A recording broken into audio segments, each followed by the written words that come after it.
Alors, une autre réalité du district 1, le secteur agricole. Alors, j'invite à nouveau Stéphane. Peux-tu nous dire comment tu penses soutenir l'agriculture à Mont-Saint-Hilaire? Évidemment, oui. C'est une autre raison pourquoi j'ai choisi le district du Débouli, le district 1. C'est le secteur agricole. Le secteur agricole m'intéresse beaucoup pour plusieurs choses, en fait. C'est que c'est une ressource rare, non renouvelable et essentielle pour nos citoyens. C'est le garde-manger de nos citoyens de Mont-Saint-Hilaire. Pour moi, l'achat local, c'est tout simplement de raccourcir les délais de transport des aliments entre le citoyen qui achète, le consommateur, et les agriculteurs. Donc, diminution des gaz à effet de serre par le fait même.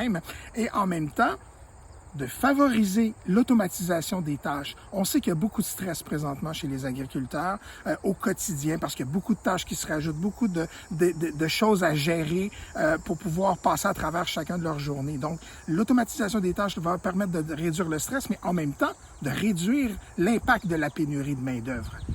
Je comprends dans le fond que c'est un petit geste qui vient contribuer à une grande mission qui est les changements climatiques. Tu avais aussi une autre préoccupation autour des agriculteurs quant à la relève. Tout à fait. On sait que de plus en plus, le secteur agricole cherche de la relève. On manque de relève en ce moment. Et évidemment, il faut trouver des solutions de pouvoir passer d'une génération à l'autre nos fermes plutôt que de les envoyer se faire acheter par des plus grands consortiums.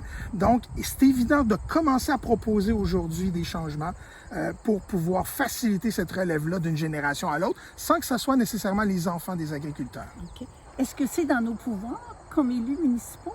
Tu as tout à fait raison. C'est pas nécessairement dans nos pouvoirs, mais on a quand même l'obligation de proposer des choses et de convaincre. Il va y avoir des élections provinciales d'ici 1 an ou 2. C'est dans nos obligations de proposer des choses et d'aider à aligner peut-être les nouvelles structures, qu'ils soient fiscales ou qu'ils soient légales, pour permettre cette transmission-là d'une génération à l'autre. Donc, puis sur l'importance du pouvoir d'influence que le municipal peut avoir sur des règlements ou des orientations de niveau provincial ou fédéral.